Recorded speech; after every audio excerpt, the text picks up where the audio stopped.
buenos días a todos los que nos acompañan aquí en esta sala, maestros, docentes, administrativos, invitados especiales.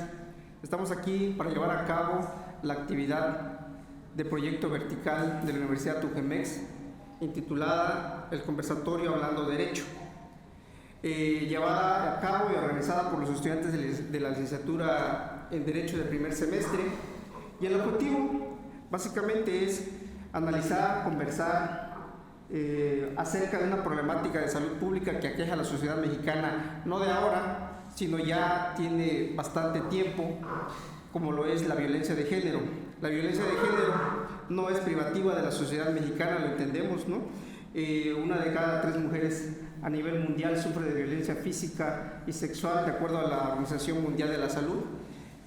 La pandemia fue un parteaguas para la humanidad, para la sociedad mexicana, en el cual también la violencia de género incrementó hasta un 31%.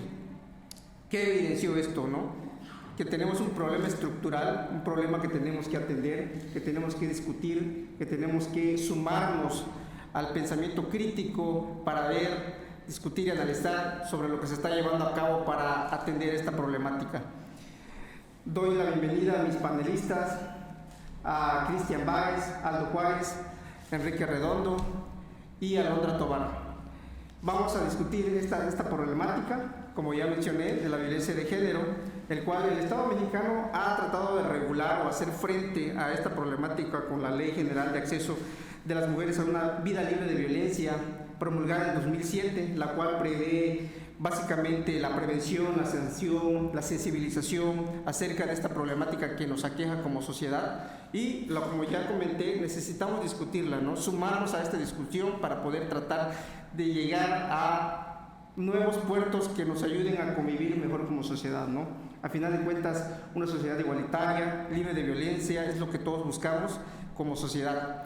Bien, la dinámica del conversatorio Hablando Derecho consiste en plantearles una serie de preguntas y en las cuales ustedes van a tener hasta un máximo de 2 minutos para contestar. Y bueno, pueden hacer réplicas a los comentarios que emitan los demás compañeros. No es necesario alzar la mano para conversar, siempre y cuando con la mesura y el respeto, ¿no? Y el tiempo, ¿no? Muy bien. Entonces, ¿alguna duda, compañeros? No. ¿Sobre esto? ¿No? Muy bien. Entonces, nuevamente doy gracias al público y espero que sea de su agrado y de su interés esta discusión que vamos a llevar a cabo. Bien, muchachos. Entonces, estamos hablando acerca de la violencia de género. La violencia de género la tenemos, pues, como comenté, muy presente en la sociedad mexicana. Es un tema cultural, es un tema legal, normativo, estructural, no lo sabemos, están ahí. Es complejo todavía solucionar, tener una postura tal cual, no clara, ¿no? Se ha discutido desde muchas disciplinas como la antropología, la sociología, la filosofía, bueno, y el derecho, sobre todo el derecho, ¿no? Que es lo que nos atañe a nosotros en esta actividad, ¿no? Bien, con base a eso, ¿considera que la legislación actual en México sobre la violencia de género es más simbólica que efectiva? ¿Por qué sí y por qué no? ¿Quién quiere empezar? Yo. Adelante, Enrique. Me presento, como ya me han dicho, me llamo Enrique Redondo Elías y pues voy a dar mi postura sobre la pregunta antes dicha. Para mí, la legislación en México sobre la violencia de género existe, mas no se lleva al cabo completamente. Sí se llega a existir se le puede decir, hay un reconocimiento de que existe la violencia de género en nuestro país. Hay leyes que penalizan la violencia de género, mas no se llevan al cabo completamente. Se quedan a la mitad muchas veces, no llegan a concretarse los asuntos al momento de haber una denuncia. Siempre queda a la mitad o simplemente no se toman en cuenta. Existen en nuestra sociedad esas normas contra la violencia de género, mas no están muy bien cimentadas todavía. Muy bien. ¿Ale? Muchas gracias. Me gustaría complementar la respuesta de mi compañero Enrique, mencionando que, a mi opinión, yo veo la legislación actual en México no como una manera simbólica. Me gustaría referirme a ella como una manera efectiva, por decirlo así, pero de un modo muy lento. un cambio en una sociedad, hablando de un país tan grande como lo es México, no se va a llevar de la noche a la mañana, no se va a hacer un cambio de 1 a 2 años, ni en 5 años, que es lo que lleva actualmente, pidiéndose un porcentaje efectivo de más del 25% de avance en este protocolo que se está llevando a cabo. Es un campo muy amplio lo que nosotros vemos. Tratan de proteger de cualquier manera para que se vea solidificado y podamos ver que está siendo efectivo. Sin embargo, al ser tan amplio, estamos dejando muchos espacios vulnerables. ¿Qué es lo que pasa? La gente se está enfocando en esos espacios vulnerables y es donde se cuestiona si es o no está siendo efectivo este módulo. Muy bien, me parece interesante la postura que toma Aldo. Alondra.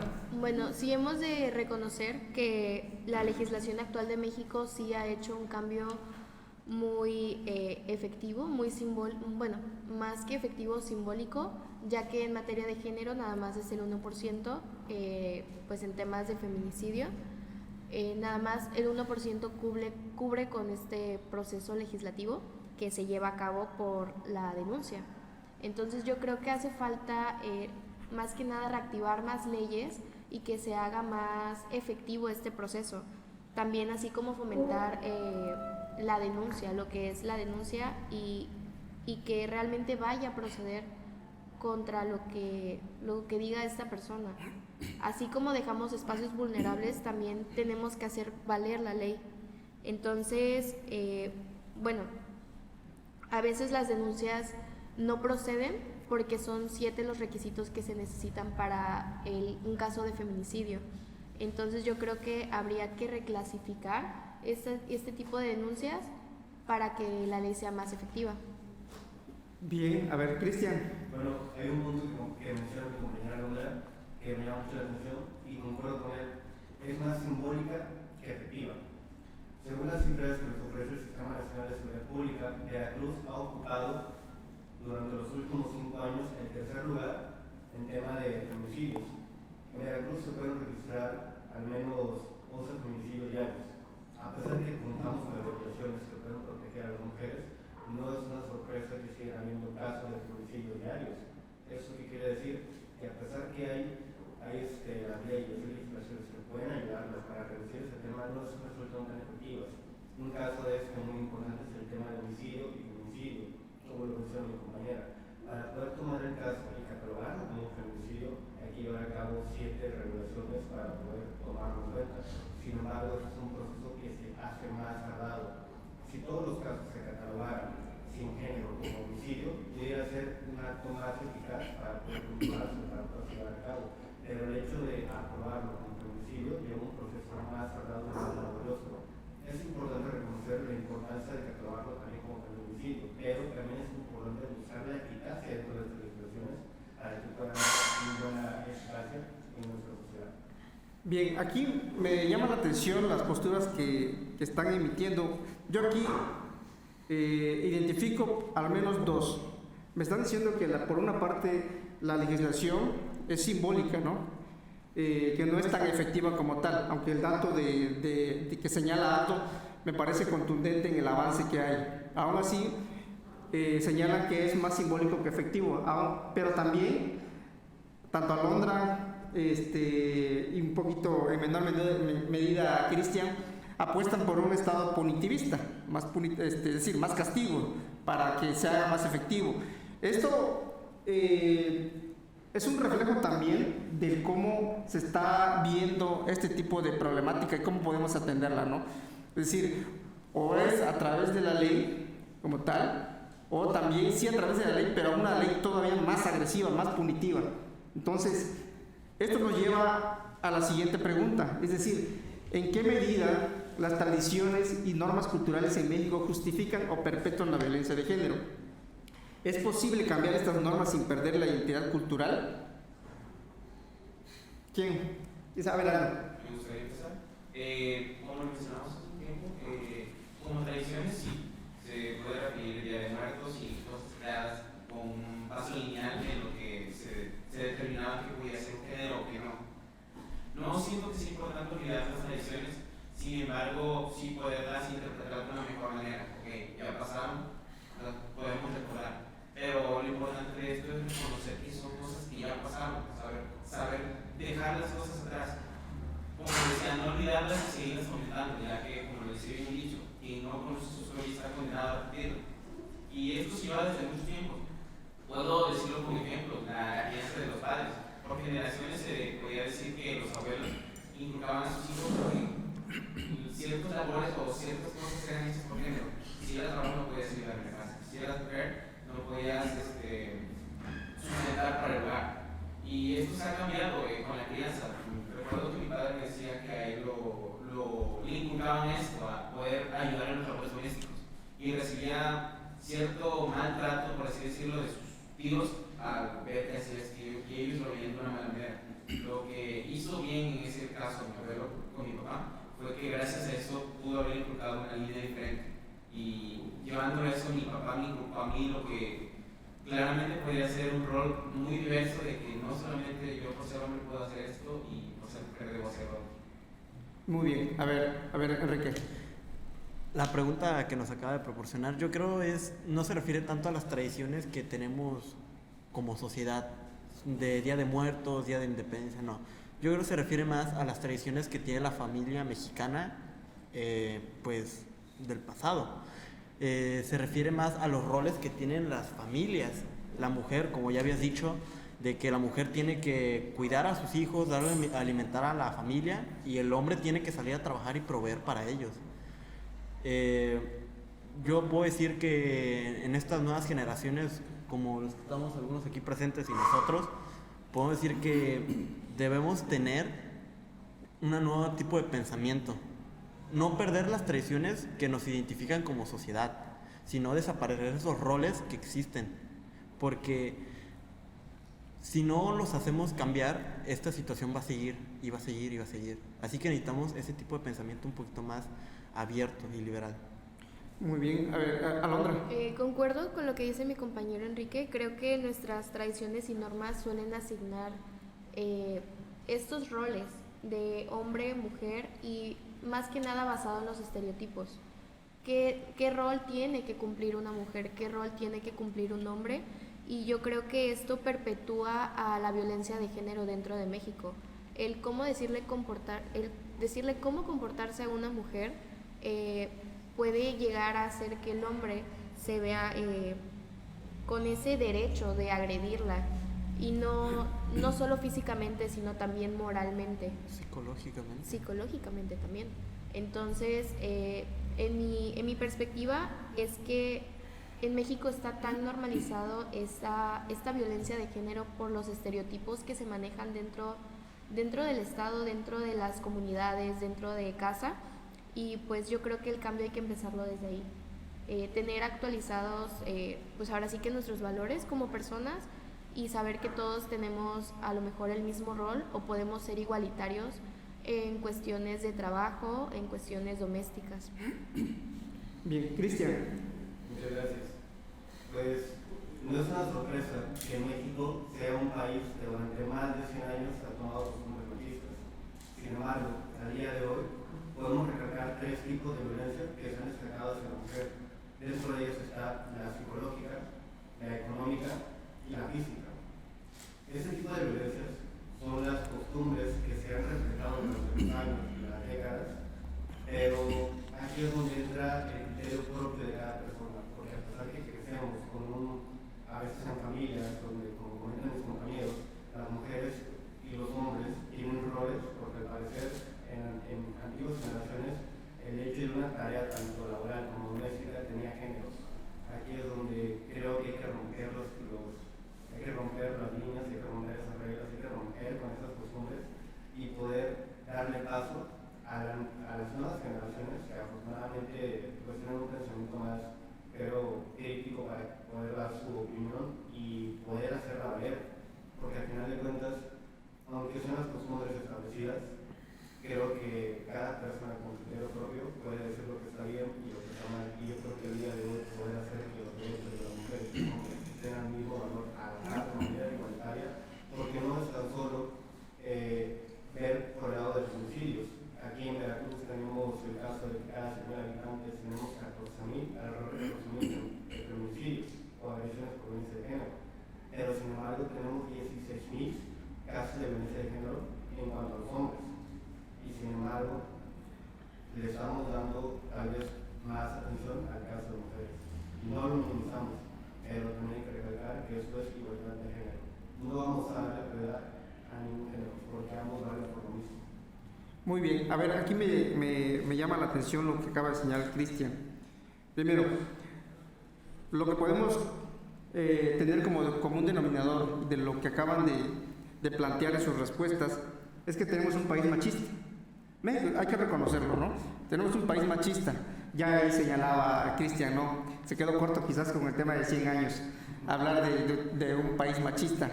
Pero incluso tenemos un país machista que tal vez es muy probable que aún cuando tengamos próximamente una presidenta mujer en el gobierno de México, el país siga siendo machista, ¿no? ¿Por qué? Porque lo que señalaban ustedes mismos, el machismo se gesta en la familia tradicional, ¿no? Esa familia tradicional de roles, estereotipos, que ha funcionado durante largo tiempo, una trayectoria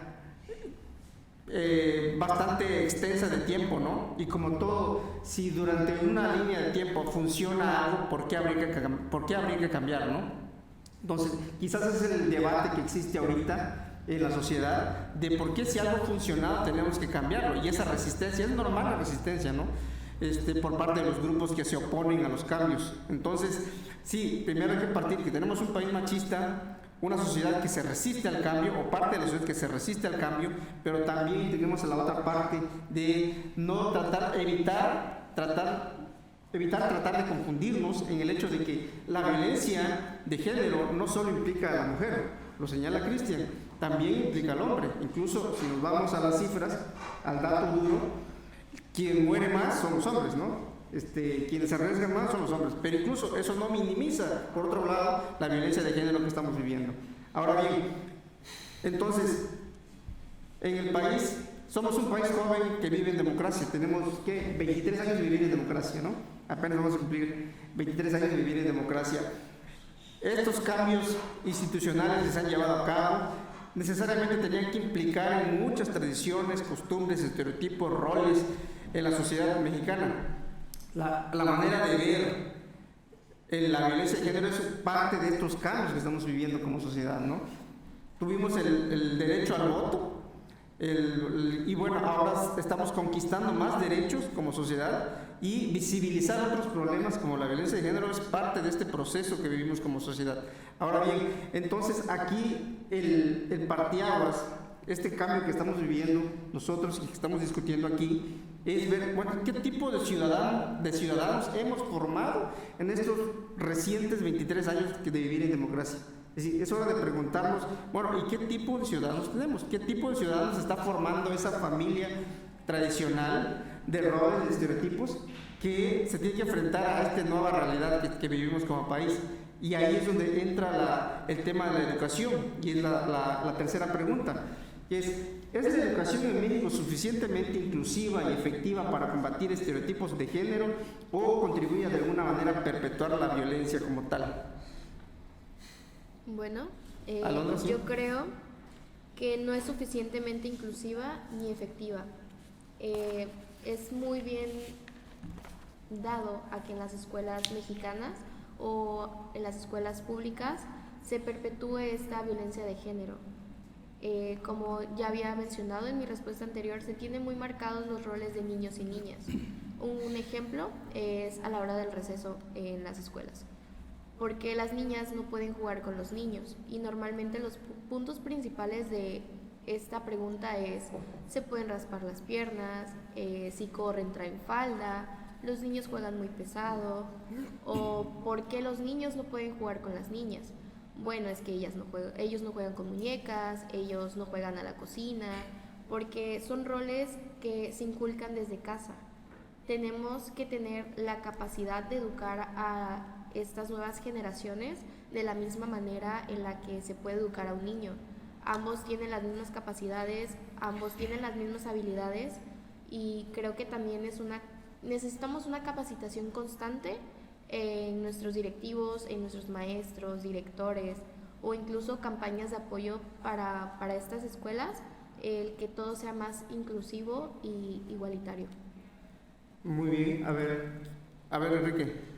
La educación en México no es suficientemente inclusiva, porque hay herramientas para poder ser una de las mejores países con la mejor educación, más las instituciones no están preparadas para aceptar esta nueva forma de pensar. Como anteriormente dijimos, México es la escuela tradicional. La educación en México es tradicional. Enseñan a los alumnos a ser mejores trabajadores, obreros, empleados, que a ser mejores personas, con valores. Para esto volvemos a quedar en el mismo punto. Todo comienza de parte de la casa. Si no hay educación en la casa, no hay educación en ningún lado. Entonces, para esto, los estudiantes deben llegar con una nueva forma de pensamiento que debe ser inculcado desde el hogar y ser reforzada en la escuela. Yo recuerdo que cuando iba en secundaria, por ahí esos tiempos, 2019, me tocó justamente el 8M, algo que siento que sí marcó mucho la historia en México, porque fue la primera vez que empezamos a ver las marchas en la Ciudad de México y cosas así. Y después de ese evento yo empecé a notar cambios. Justamente por donde vivo hay un Cebetis, y en ese Cebetis obviamente en las escuelas de preparatoria las niñas están obligadas a traer falda y los varones pantalón. Después del 8M yo empecé a notar de que las niñas empezaban a traer pantalones, y para esto algunos hombres y en redes sociales, no sé, yo lo notaba como forma de burla de que se ponían faldas. O sea, no existe ese tipo de pensamiento en algunos estudiantes, porque no están preparados ni los docentes para enseñarles el respeto sobre la violencia de género, pero tampoco vienen desde el hogar. Con los valores. Con los valores, bien. exactamente. Por acá. Me gustaría mencionar puntos muy importantes que mencionan los compañeros, que efectivamente la educación actualmente no está siendo muy efectiva, para nada efectiva. Es cierto que en México no puede mantenerse un mismo nivel de enseñanza, ya que son demasiadas escuelas, y se puede decir que hay algunas escuelas que están tratando de hacer este cambio. Sin embargo, lo mencionaron ellos, que todo viene desde la formación desde casa, desde los alumnos hasta de los mismos docentes. La crianza que tuvieron estos mismos docentes es lo que van a reflejar al trato que tienen con los alumnos y la manera en la que van a entenderlos. Mencionaron esos ejemplos de los pantalones, muy bien. Es uno muy cierto, también podría ejemplificarse con el problema yo lo viví, del corte de cabello. Yo tenía esa frase de que con el cabello no se estudia, o no sé cómo lo tomaban, pero realmente decían que un hombre no podía tener el cabello largo. Nunca entendí el punto de esto, pero gracias a Dios me pude haber dado cuenta que lo que ellos decían no era una regla lineal que se debía seguir, sino era una formación de identidad y cómo tú te ibas a sentir. Y sí, deben tomarse demasiadas medidas, como por ejemplo tomar campañas, hacer más capacitaciones, al menos una vez al mes, no sé, que tengan algún tipo de tema de exposición de estos temas muy controversiales, para que los alumnos y los mismos maestros estén cada vez más informados con lo que va pasando el día de hoy. Muy bien, Cristian. Muy bien, gracias. Pues yo creo que en base a esta pregunta y a las respuestas que daban mis compañeros, estoy de acuerdo con ellos, porque es verdad, muchas veces la propia escuela o propios compañeros, también ya sea por la edad, por los valores, pues llegan a hacer comentarios que no van acordes a la ética que nos gustaría tener. Sin embargo, me gustaría recordar que hay una materia en específico que ya no tomamos desde la preparatoria, que sin embargo considero que es muy importante recalcar, ya que la escuela a veces puede inclinarse por el lado académico y a veces dejamos de lado la enseñanza ética. Precisamente lleva el nombre de esta materia, formación cívica y ética, la cual nos muestra los valores con los que podemos tener una sociedad propiamente igualitaria, donde podemos tener una convivencia sana. Sin embargo, muchas veces nos ha tocado, escuchando la experiencia de mis compañeros, pues a pesar de que vamos en secundaria, incluso primaria, a veces hacemos caso omiso a estas normas que nos plantean los libros. Yo creo que es muy importante recordar también, aparte de una casa de estudio que es un instituto académico, hay que recordar que la escuela es un espacio de protección que identifica riesgos y atiende situaciones de violencia que vulnerabiliza tanto a niños como niñas y adolescentes. Es muy importante, como comenta mi compañero Enrique, tener valores propios desde la casa, porque al final de cuentas, si vamos al espacio de un niño es como un vaso vacío. Cada quien decide cómo lo va a llenar, con qué tipo de valores lo va a educar. Sin embargo, también la escuela es tu segunda casa. ¿Por qué? Porque pasamos la mayor parte del tiempo como menores de edad en la casa como en la escuela. Entonces, es muy importante para ambos lados. Para mí la respuesta a la pregunta sería, sí es importante la educación que ofrece la escuela, pero sí es importante recalcar los valores tanto en la casa como en los institutos educativos, porque es una colaboración mutua, donde ambos tenemos que cumplir nuestra parte. Muy bien, me parece muy buena la reflexión que hacen. Y aquí hay algo que se tiene que retomar necesariamente. La universidad, sí, bueno, los espacios de educación sí son espacios seguros para las personas, ¿no? Deberían ser para los estudiantes.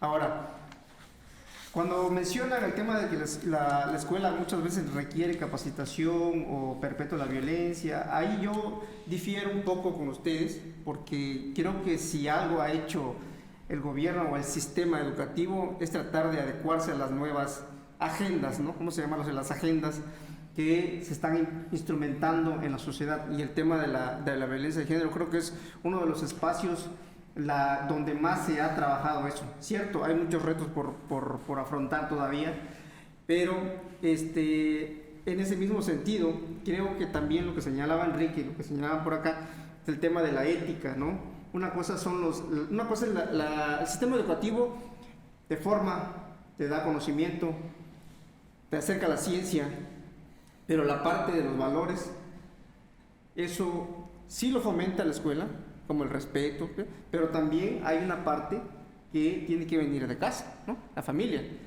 Hace un momento estaban comentando acerca de cómo las familias tradicionales están en esta resistencia para ser desestructuradas de estos roles, de estereotipos, ¿no?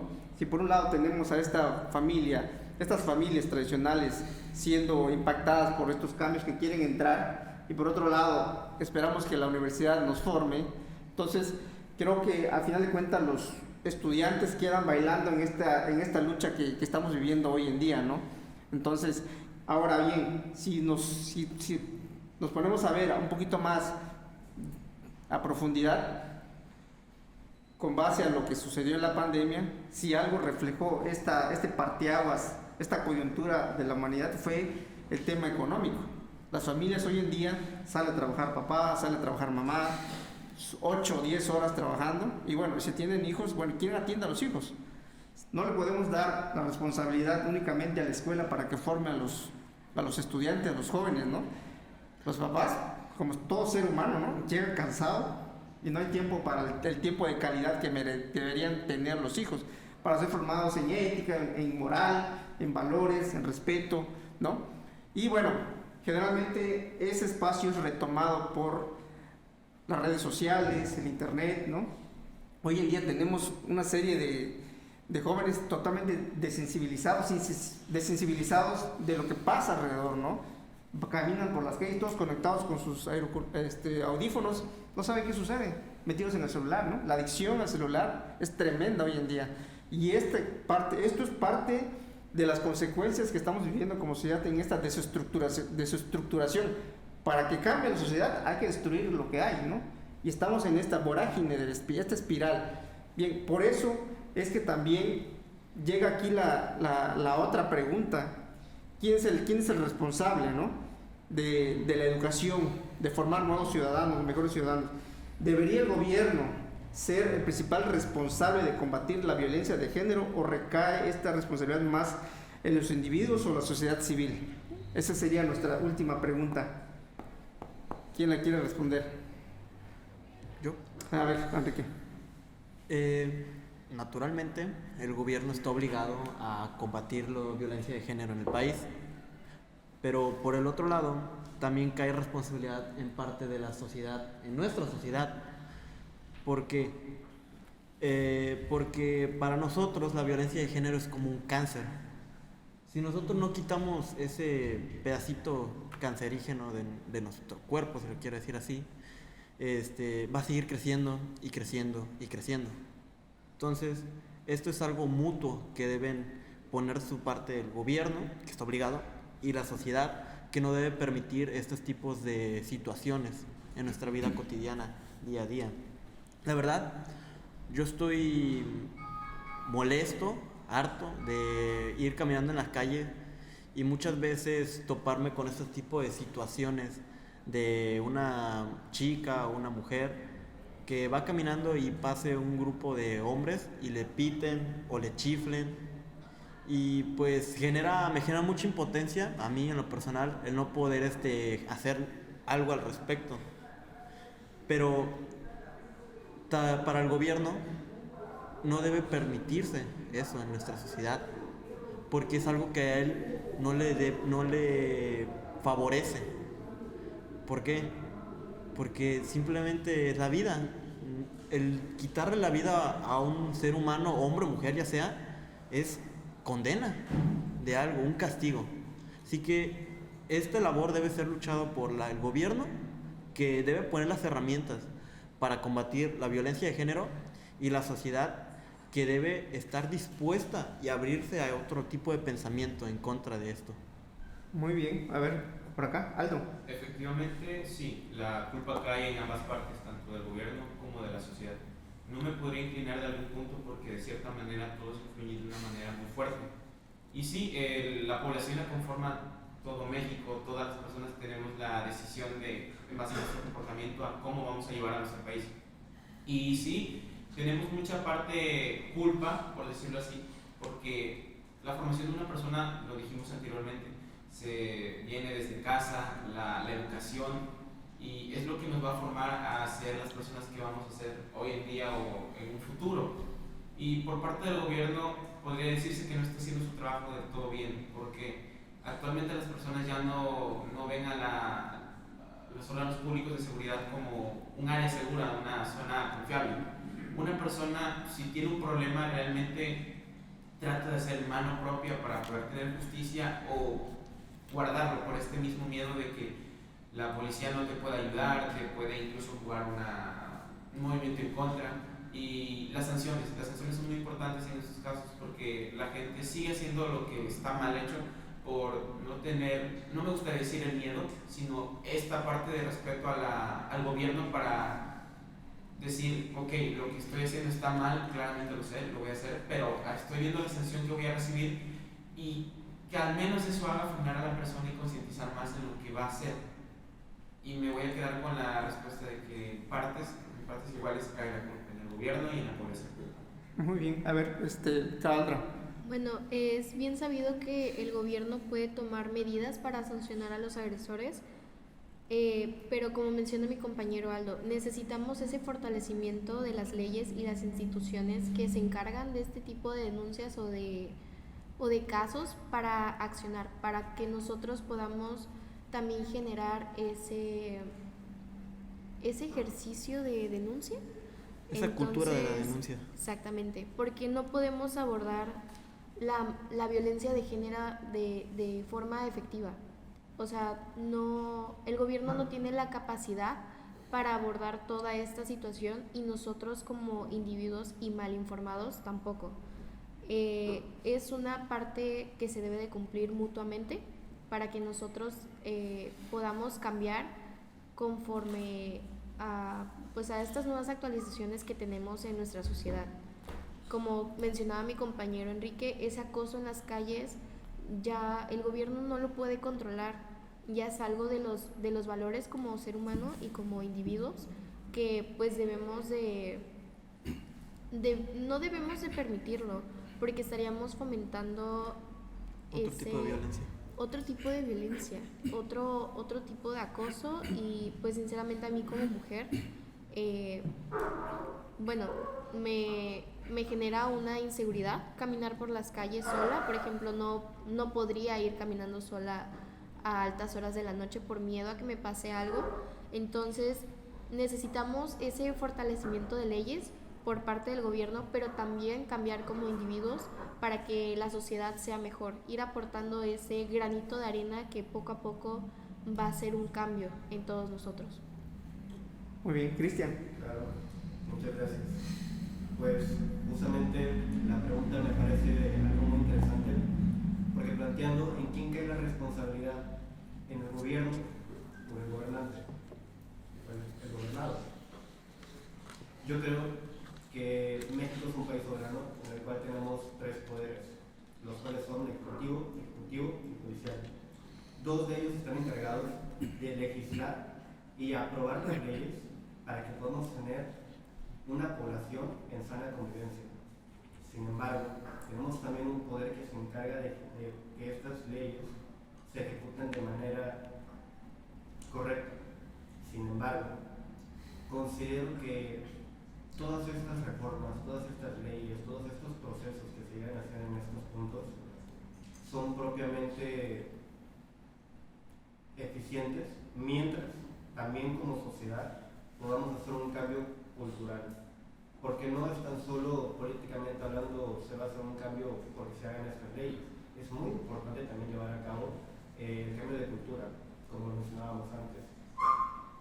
El gobierno se ha encargado de llevar a cabo procesos de sensibilización, capacitación en temas de violencia a ambos géneros y se le da seguimiento a mujeres en situación de violencia, ya sea, por ejemplo, aquí en Veracruz tenemos una diputada que se llevó a cabo los puntos violeta, se le agradece mucho, pero la cultura también está en poder levantar las denuncias, porque muchas veces no se levantan las denuncias por miedo, inseguridad a lo que llegas a pasar o incluso propiamente por opiniones ajenas de la familia.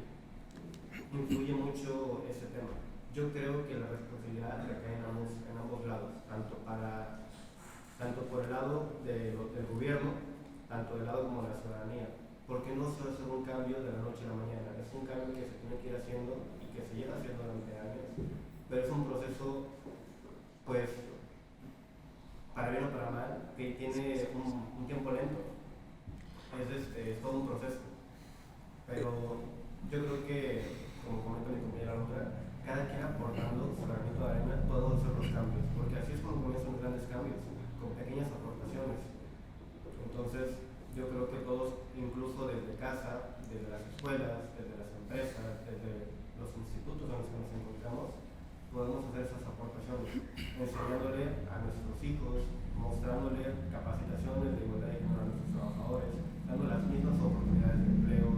Hay muchas maneras para poder combatir esta violencia de género, pero todo empieza con cada uno de nosotros. Me gustaría mi Sí, opinar. adelante. Como ya habías dicho, hay que fomentar esa cultura de la denuncia. Si eres mujer y te sientes incómoda o te sientes agraviada, no tengas miedo de denunciar a tu agresor, hombre o mujer. Tanto las mujeres sufren con violencia como los hombres igual. Este problema no se va a resolver de una noche a la mañana, ni en 6 años, ni en 2 años, ni en 8. Ahora sí, como he leído en libros de historia, Roma no se construyó en un solo día. Así que si cada quien pone su granito de arena en esta sociedad, va a haber un cambio enorme. Muy bien, ¿algún otro comentario, compañeros? No, yo me quedo con lo que señalaron en el tema del que el gobierno está obligado. Sí, el gobierno está obligado a combatir la violencia, cualquier tipo de violencia, eso está claro. ¿Cómo saber si es culpa o no del gobierno cuando está haciendo cuando está ante la violencia de género? Bueno, si el gobierno no estuviera haciendo nada, la responsabilidad únicamente sería del gobierno, ¿no? Entonces, ya nos señalaba los avances, ¿no? Cristian acaba de mencionarlo, esto de los puntos violetas, lo que se está haciendo de manera de uno de los poderes, el legislativo, tratar de gestionar para erradicar o prevenir, ¿no? Aquí el punto también es prevenir. El gobierno hace su parte, le hace falta, sí, se queda corto, sí, también se queda corto, pero bueno, como también señala Enrique, estos cambios no se dan de la noche a la mañana. Los cálculos que hacen los que se encargan de medir estas problemáticas señalan que para que podamos ver un cambio puntual en torno a la violencia de género tiene que pasar por lo menos 100 años. estamos hablando de un siglo, ¿no? Cuando les hablaba yo de las trayectorias, bueno, en teoría las trayectorias institucionales, cuando una trayectoria institucional funciona, ese equilibrio se mantiene por largo tiempo. Cuando cambian, eso es por coyunturas, ¿no? Esas coyunturas lo rompen y bueno, hay resistencias a los cambios que hace que haya una especie de batalla o resistencia y que a la postre se genere un nuevo equilibrio institucional. En este caso, un nuevo equilibrio social va a llevar cierto tiempo. Por aquí mencionaba Aldo el tema de los ciudadanos no respetan al gobierno, no se sienten representados. Es cierto, eso es muy puntual. Lo dicen los estudios sobre el tema de la democracia. La gente no cree en la democracia, desconfía de la democracia, porque la democracia no es solo ir a votar y tener gobernante y el gobernante que te... No, la democracia es vivir en un estado de derecho, que se te respeten, tengas derecho a un buen sueldo, a un buen trabajo, a no ser sujeto de violencia, a no temer a la violencia. Eso es vivir en democracia y no hemos cumplido, no se ha cumplido esa parte. Y es muy normal que el ciudadano desconfíe del gobierno, es muy normal que la cultura de la denuncia no esté establecida en todos los ciudadanos. Incluso también se le suma al hecho la desigualdad que vivimos como sociedad, ¿no? Se imaginan una persona que sale todos los días a trabajar, recibe su sueldo a la quincena y ve que no le alcanza para mantener a una familia. Entonces, eso, por aquí debe haber psicólogos, ¿no? Eso genera una frustración en el individuo, una desestructuración con el sistema, un alejamiento, eso te aleja del Estado porque sabes que el Estado no te está respondiendo.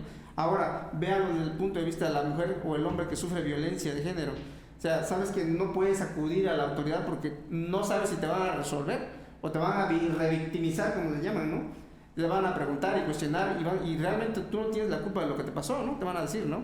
Es cierto, también necesitamos fomentar el tema de las conductas de riesgo. Es importante que ustedes como jóvenes tengan en cuenta que no por el hecho de decir que yo puedo caminar, yo debería estar libre de violencia, me da el derecho a exponerme a conductas de riesgo, ¿no? Sé que no puedo caminar a ciertas horas de la noche en cierto lugar porque pues puedo ser sujeto de violencia, ¿no? Hay individuos que les es más rentable vivir fuera del contrato social, y hablando ahora sí desde el aspecto jurídico, les es más rentable vivir desde el pacto social soberano que estar dentro del pacto social, ¿no? Entonces, por eso es que el Estado tiene que estar ahí vigilante, promulgando y cuidando el Estado de Derecho para que nadie se salga de ese orden social que establecemos, ¿no? Entonces, eso también se tiene que tener claro a la hora de discutir ese tipo de temáticas, plantear el pensamiento crítico. Al final de cuentas, nosotros como ciudadanos muchas veces podemos hacer nada ante este tipo de problemáticas, pero si tenemos pensamiento crítico ya estamos sumando. Si tenemos el pensamiento crítico ante esto, ya estamos poniendo el granito de arena, ¿no? Ser críticos ante lo que sucede, es parte del fundamental de la formación de un ciudadano. Y bueno, hablando de estudiantes de Derecho, creo que es toral para la disciplina, ¿no? Las herramientas ahí están, nada más falta que nosotros, como sociedad, decidamos hacer un cambio. Ahí están las herramientas, el gobierno nos las da, nada más falta que nosotros queramos tomarlas. Muy bien, exactamente, así es. ¿Alguien más quisiera comentar? Justamente como comenta mi compañero Enrique, tenemos el ejemplo del artículo 39 de nuestra Constitución Política, el cual nos habla de la soberanía, y es el poder que recae en el pueblo. Nosotros tenemos la decisión para poder crear estos cambios, pero como comentamos aquí todos, es cosa en la que debemos actuar todos, tanto hombres como mujeres, suframos o no suframos este caso de violencia de género. Es muy importante poder apoyar a las personas que lo sufren y poder darle una solución entre todos. Muy bien. No sé si tengamos un espacio para preguntas del público o por ahí hay una pregunta, o va a cerrar. Por ahí hay una pregunta.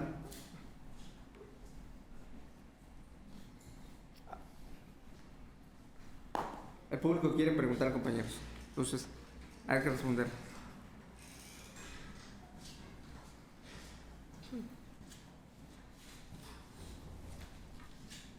Gracias.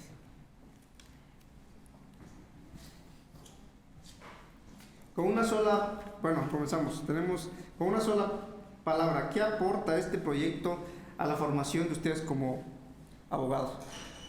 Bueno, La principal aportación es estar informados y poder aportar algo a nuestra formación como estudiantes de Derecho y mantenernos informados a lo que está pasando en la actualidad, el por qué hay tantas problemáticas que no podemos abarcar y cómo podemos resolverla, cómo podemos nosotros aportar algo para que poco a poco se vaya haciendo un cambio.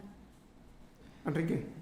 La finalidad del proyecto de Hablando Derecho es de que nosotros como estudiantes tengamos un pensamiento crítico sobre las situaciones que vivimos en nuestro país. Al principio, cuando comenzamos el proyecto, me di cuenta de muchas cosas que no tenía en cuenta. Literalmente abrí los ojos. Y así que esa es nuestra forma de pensar, abrir nuestro conocimiento a nuevos mundos. Muy bien. Aldo. La finalidad del proyecto, por bien decirlo así, más que nada es desarrollar nuevas habilidades. Como tal, estamos empezando en la carrera y estamos viendo nuevos proyectos, nuevas cosas que hacer.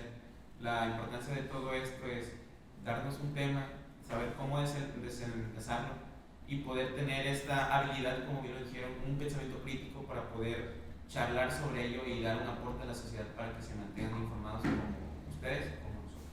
Muy bien. Cristian. Respondiendo a la pregunta, en una sola palabra, la llamaría compromiso. Porque este conversatorio, Hablando Derecho, es un reflejo del compromiso que tenemos nosotros como estudiantes de la licenciatura en Derecho, tanto al proyecto vertical que se llevó a cabo el día de hoy, el cual pues queremos fomentar las problemáticas que puede haber en la sociedad, y el compromiso que nosotros tenemos para poder hablar de ese tema de manera positiva, dando posiblemente soluciones, dando aportaciones para informar a nuestro público y ver la capacidad del alcance que puede llegar a tener este proyecto para que pueda llegar a más cabezas y alzar la voz para que podamos tener una mejor convivencia. Muy bien. A ver, por acá tenemos otra pregunta. Dice, como estudiante de Derecho, ¿cuál sería una acción directa ante la problemática de violencia de género? Esa es la posición difícil. Como estudiante de Derecho, ¿cuál sería una acción directa ante la problemática de violencia de género? Pues, en mi opinión, sería no tomar acciones por nuestra propia mano. Vivimos en un mundo y en una sociedad donde está conformado por reglas. Si ustedes viven violencia de género, o ya sea hombre o mujer, no quieran hacer todo por su propia fuerza. Para eso dijimos una cultura de la denuncia. Si estás sufriendo esto, ve con las personas que están capacitadas para resolver estos problemas y con eso llegar a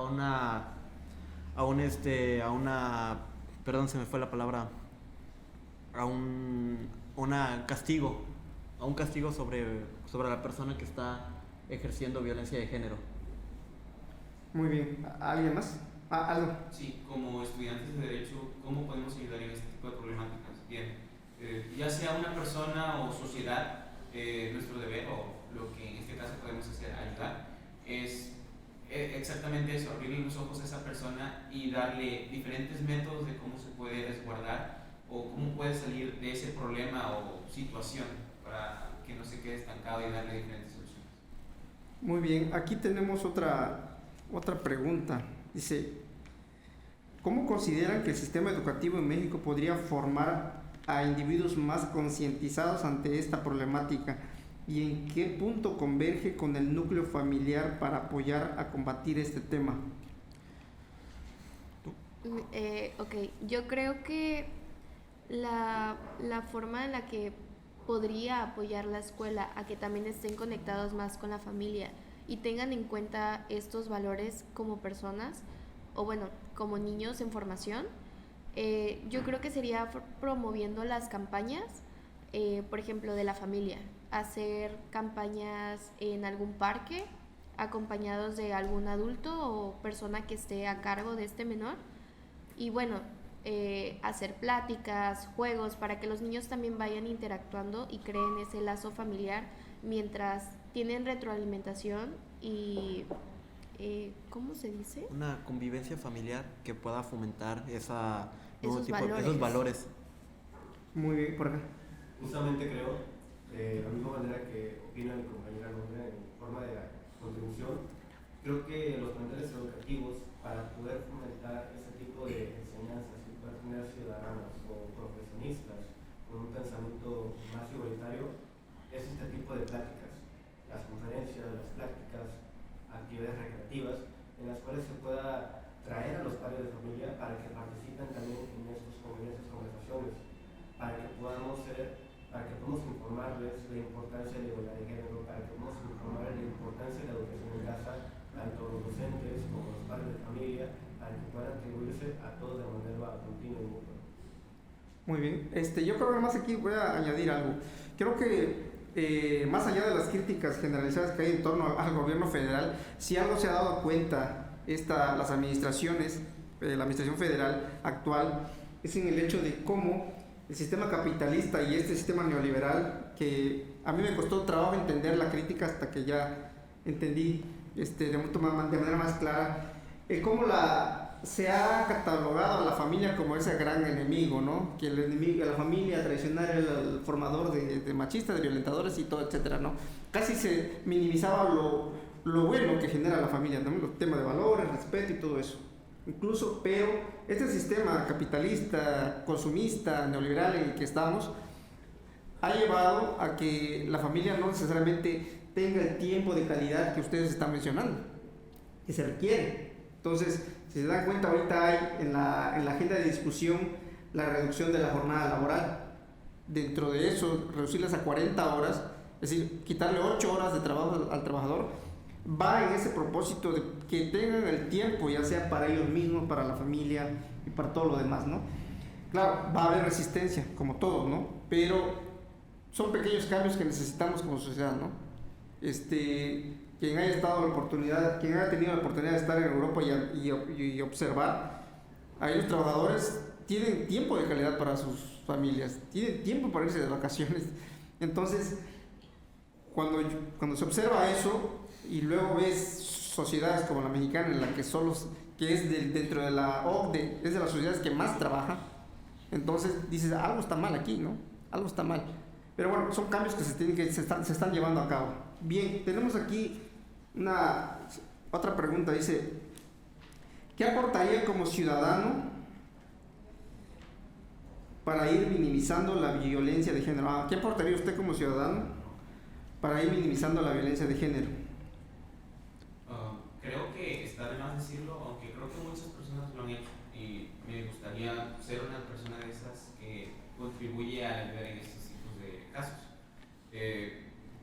Sí son realmente útiles hacer una campaña de bien manera escolarizada, tanto como lo dije, en instituciones educativas como en centros recreativos, que la gente se acerque y pueda observar aquí lo que nosotros tratamos de hacer, las medidas que pueden hacer, porque nosotros lo ignoramos, pero hay muchas personas que suceden este tipo de casos y no saben qué hacer. Lo mejor que podemos hacer como personas es ayudarlos a abrirles los ojos y poder enseñarles la cultura de este tipo de protección para que ellos no puedan seguir recibiendo este tipo de afectaciones. Sí, la mejor manera en la que yo podría aportar a la sociedad es tener un pensamiento más crítico, además de estar abierto a nuevas formas de pensamiento. Eso es lo que yo aportaría. Bien, ¿alguien más? Yo creo que es la capacitación constante como personas para saber qué hacer en este tipo de casos.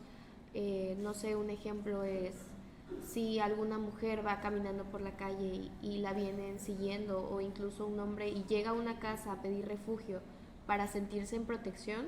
Yo creo que las personas de esa casa deberían de saber qué hacer, porque si se siente agredida por un abrazo para consolar a esa persona que está buscando ese refugio, a lo mejor lo toma como una medida de agresión, y es lo que no queremos, es lo que queremos evitar en la sociedad.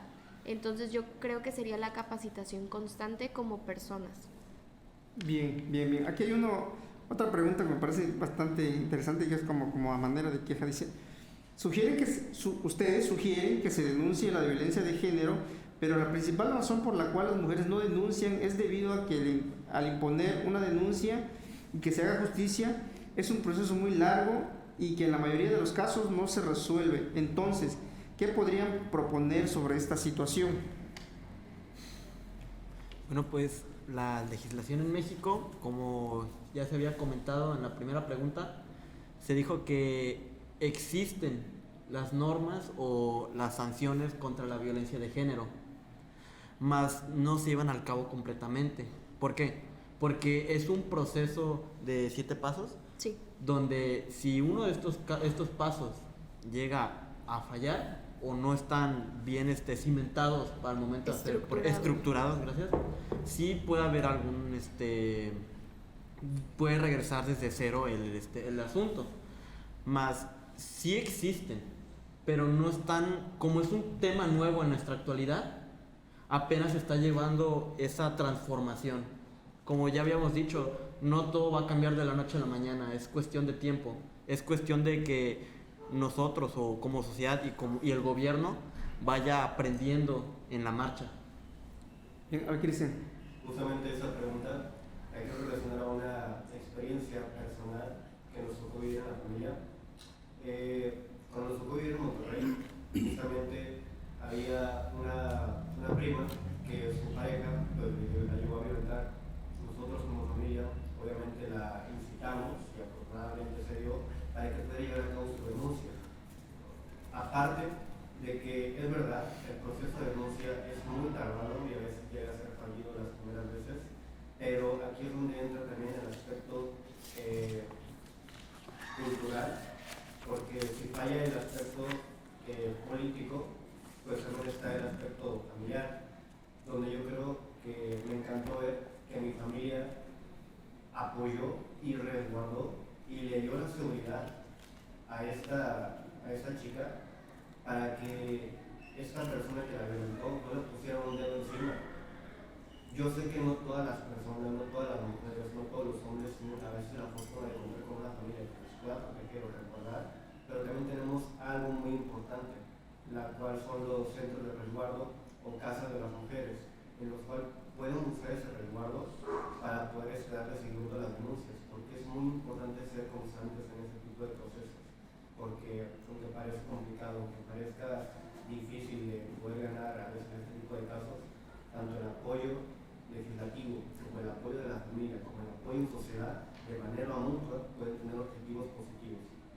Muy bien, con esto estaremos cerrando la conversatorio, nada más para aportar como estudiantes de Derecho, como ya lo señalaba Enrique, la persona que es acusada dentro del nuevo sistema de justicia penal es cosa de la presunción de inocencia hasta que se demuestre lo contrario. Entonces, quien acusa, pues también tiene derecho, a quien es acusado también tiene derecho a defenderse, ¿no? Exacto. Y ahí es donde entra el tema de los abogados. Bien, cerramos con esto nuestro conversatorio sobre violencia de género, hablando de derecho.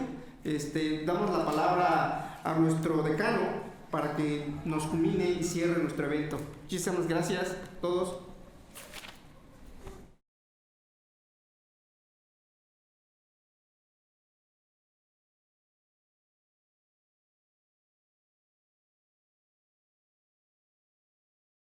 Buenos días, padres de familia, maestros, coordinadores, alumnos, compañeros.